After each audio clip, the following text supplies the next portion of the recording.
Welcome to Uncaged, the show that celebrates thought leadership from today's top business leaders. The program provides a voice to amazing executives from around the globe who are shaping the world of business today and mapping the path to the commerce of tomorrow. Today, we're speaking with Suzy Whaley. Hey, Suzy, how are you? I am great. How are you? I am wonderful. Suzy, it's great to talk with you. Suzy is the president of Golf Nation. She has a lengthy career in the world of golf, and I'm sure we're going to touch upon a lot of that stuff. But Golf Nation specifically is an online and connected TV OTT channel that brings golf lifestyle and premium video together on a shoppable streaming content platform. And so we'll talk a lot more about Golf Nation. But before we get there, Suzy, tell us a little bit about yourself and your career. Yeah, my career is just all over the place with golf. It definitely wasn't linear. I grew up in upstate New York, in Syracuse, New York. I started playing golf very young at the age of 9. My mom started me in the game, not my dad. Most people think it's always the dad and the family that does that. And not in my case. My mom was the avid golfer. I was also a ski racer, but loved golf and went away to the University of North Carolina, Chapel Hill to play on the golf team there. So I'm a Tar Heel, and right out of college, went on the LPGA tour. And from there, met my husband, who's a golf professional. We had 2 children, 2 daughters, one of whom is a golf professional. Wow. My other daughter went and played collegiate golf. She's now getting her MBA, but plays business golf. So we were just all over the place with golf. I've been in the business since college, obviously, but really started at 14, picking up golf balls at a driving range. And I've been a head golf professional. I'm a coach, I'm a teacher, I'm a top 50 instructor. I'm in governance for the PGA of America. I'm a PGA member and an LPGA member. And beyond that, I'm now the president of Golf Nation. So yes, golf runs very deep in my family for sure. Absolutely. And it seems to make a lot of sense that now that you're working at something called Golf Nation. So tell us more about Golf Nation and what you guys are up to. Yeah, I'm excited about Golf Nation. So I'm currently the honorary president of the PGA of America and also the director of instruction at a country club called Country Club at Mirasol. And while I was at Mirasol, I was approached by the gentleman CEO of Golf Nation to talk about his platform, his idea, and what he wanted to bring to the game. And I'm incredibly passionate about growing a game, about bringing the game literally to places it's never been, to people who have never had access to it. I want to showcase to the world that there's tons of people that play golf that they would never imagine play the game without ignoring our core customer. So golf has typically been pretty white male dominated. My industry is pretty white male dominated. But what is exciting about Golf Nation is we have an opportunity not only to cater to and deliver content to that audience, but we're going to build some really incredible content for a younger generation audience, for people who've never tuned into golf before. We want to be what food has been to Food Network and what DIY has been to the Home Network or Home, whatever it's called, HGTV. I want to be that, and we want to be that. My team wants to be that for golf. I want you to be able to tune in for 10 minutes and love it and say, I have to go do that. So that's what we're trying to accomplish. Yeah, it seems like that idea, whatever you guys are working on, seems to be working, because if I went back, let's say like 10 years ago, there was a lot of discussion about, oh, golf is not growing, people aren't playing it anymore. And man, that has disappeared. I feel like people are back talking about golf again. People that, exactly what you said, wouldn't have been your traditional type of golfers, and really thinking about the game in new ways. So tell me a little bit about some of the trends that you're seeing in the golf game that excite you. Yeah, I know. And I think we certainly got a huge uptick.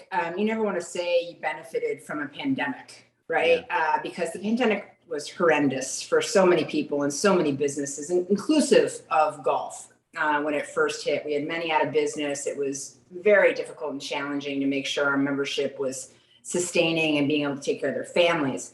But as we allowed courses to open up, and as we legislated with literally in Washington as every single day to reopen the game of golf for people to get mental health wellness, physical activity, to be with their family and friends in a responsible environment, we just exploded. People who had always played, of course, loved it and had more golf than they've ever had. People who left it came back to it because it's the activity they could actually do. And people who never tried it literally fell in love with it. And so for us, whether it was they went to a Top Golf and hit a bucket of golf balls, whether they played on an actual golf course, our rounds absolutely exploded. We now have 36 million people playing the game on and off course. 2.9 million of those were brand new golfers that played on a golf course last year. We had women, that explosion amongst women in the game who took it up. And so for us that want to grow the game, for anybody that's passionate about making sure we get clubs in people's hands, it over the last 2 years was incredible. We've never been busier. PGA professionals have never been busier. And golf product and manufacturer companies have never been busier, even with supply chain issues. So the golf industry itself, we're an $85 billion industry. And that only has opportunity for more growth. And that's where Golf Nation came in for me, because we're watch, buy, play. We want you to watch it. We want you to be able to buy it on screen and never have to leave the screen during the content. We don't want to be an infomercial. We want to have it to be organic advertising where you're not having to hit the X when you see the sponsor ad, but it's actually weaved throughout our content programming that isn't too long, that allows you to tune in, see South Africa. We just filmed 5 episodes in South Africa. Oh, wow. And, just as an example, it's not just a drone picture of a beautiful golf course. We're going to show you cool stuff to do in South Africa, along with food and wine and beverage and golf. I love it. We want people to tune in and play more. And that's what we're trying to do. We're trying to get bigger audiences to buy into the game. Yeah. And I know that you're big on a couple of things. One is obviously women's golf. I mean, you have an extraordinary history in that, Suzy. Tell me a little bit about what's happening with the women's game. Clearly, it sounds like a lot more women are picking up the sport. They are. 25% of those that play the game are women. I look at that as, okay, we have a long way to go. We have 26%, right, to get to the majority. Most people look at that in golf like, wow, we've come a long way, which we have, right? Those numbers came from 11, 12%. So good for the golf industry, but sorely lacking where we need to be. So I see that as an enormous opportunity. As I said, my whole family plays the game. I have a niece that plays college golf at Duke.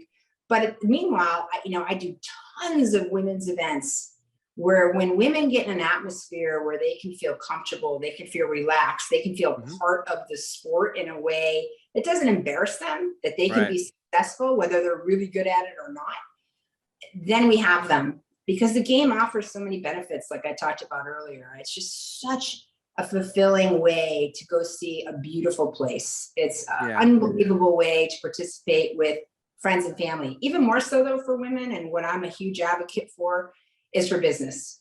Because instead of being left out of the conversations, instead of being left out of the deal, I want to give women the opportunity to feel like they can play well enough to participate, not be the one stuck in the office on Friday afternoon when everybody else scoots out, and be able to raise their hand and say, yes, I'm going to play in that pro-am. Yes, I'm going to take you up on that business offer. I'm going to be a part of this meeting on the golf course. And when I can help women do that alongside of so many other of our PGA professionals that do it, we are going to elevate the opportunity for women to raise and bring organizations up, because they will start to be promoted, mentored, and sponsored by those in the business that have seats higher than them. Yeah. If we don't, I think you're spot on, right? I mean, you got to be in the room. It's not to be in the room, but you got to be on the golf course. And if you're on the course, you're in the conversation, right? It is what it is, right? And then I always tell them, so for everyone listening, like, nobody asked you if you're good. I'm going to say this out loud. Tons of guys are not good. And they say yes. Have you seen a video of me playing golf, Suzy? I think they so. say yes. And women say no. And I want that to end. I want women to realize it's not about being the best one in the group. It's about just learning a few skills and being able to be involved in the conversation without feeling like you don't know what's happening or how to do it. And Suzy, you've been a coach as well, and obviously worked with a lot of young folks. How do you feel about the next generation golf, and how's that developing? Yeah, well, I love the next generation golfing. I always feel like families, their children are so incredibly scheduled, right? Every single minute is tied up. And I always say, okay, I'm not going to judge that. But what I would like to do is fit in that schedule. I would like golf to be a part of a daily activity. And it doesn't have to be your child's favorite sport. Right. It can be a second, third, or fourth activity.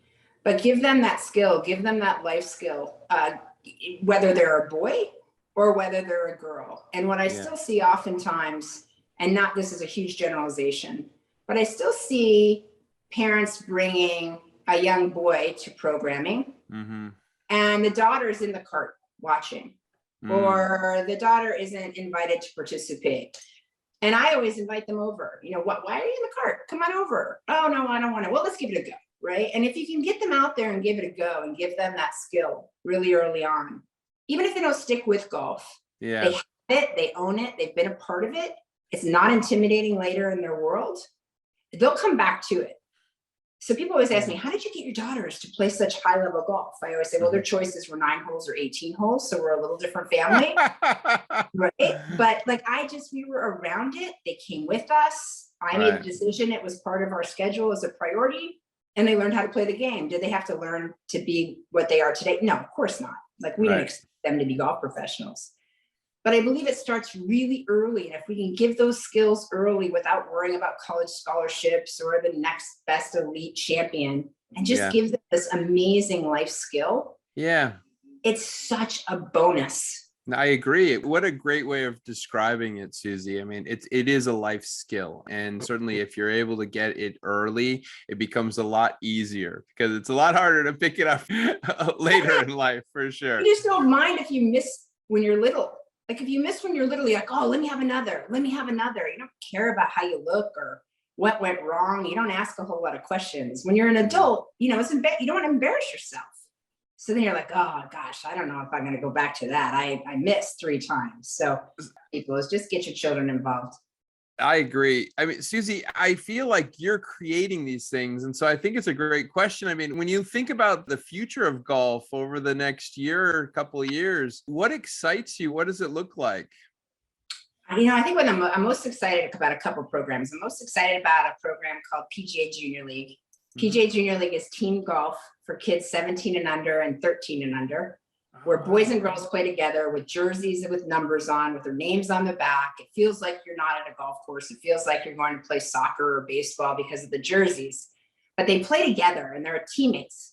And they play a scramble, which means you take the best shot, both hit from there. You take the best shot, both hit from there. So they both miss. They hit some good ones. They high five. They giggle about the misses. And it becomes this camaraderie and this mentor opportunity for the older kids who have played that is creating unbelievable players in the game, but also children who just have fun on the golf course. Parents get to watch, which has never been the case. Obviously, from the cart path, they're not allowed to walk with them. They have to let the kids make their own choices. But it's a program that's grown to 65,000 youth. We're taking it worldwide. And if you don't know where to start, just go to PGA Junior League and that is a wonderful place to start your child to learn how to play the game in a really fun way. But the reason I love that program even more is because if you remember, at my age, I grew up playing with all boys. There just wasn't a lot of girls that played the game where I lived. I only played with girls when I went to college. That was really the first time I participated on a team with girls. What this is creating, and typically the girls are a little more focused early in PGA Junior League. And so the boys want to be the girls' partner.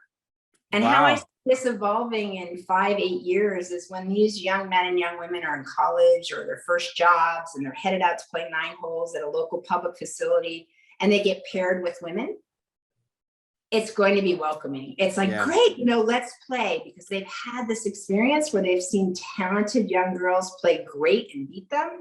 They've seen girls react just as they have and miss shots, but love it. And I hope, my real hope is that instead of saying, oh gosh, look who I got paired with, it's great. You know, we're going to have a great day today. And now we're just starting to see happen. And culture is really hard to change, but I'm not going to stop trying. I don't stop trying, Suzy. I think these initiatives are spectacular. And I'm really, really blessed that we've had a chance to speak today and learn more about what you are working on. We've been speaking with Suzy Whaley. She's the president of Golf Nation, which is an online and connected TV OTT channel that brings golf lifestyle and premium video together on a shoppable streaming content platform. We've been talking about a lot of topics today, really the state of women's golf, literally what's happening to inspire the next generation of golfers, and literally the state of the game. And it sounds like the state of the game is great. Things are growing again. And I think if you want to learn more, Suzy's the person to talk to about this. So Suzy, if someone wanted to reach you, where's a good place for them to connect with you? Yeah, so we're going to launch this fall at golfnation.com. That will turn into an app by December, and then we'll be full launch on Apple TV, Hulu, and Roku come spring of January 2023, February 2023. So that's golfnation.com. Go to it, sign up. You'll get all our releases, all our data. You can even win a simulator. But to find me, it's simple. So it's Suzy at nbtvinc.com. Awesome. Suzy, thank you so much for being on Uncaged, and we look forward to having you back. Yeah, thanks for having me. Cheers.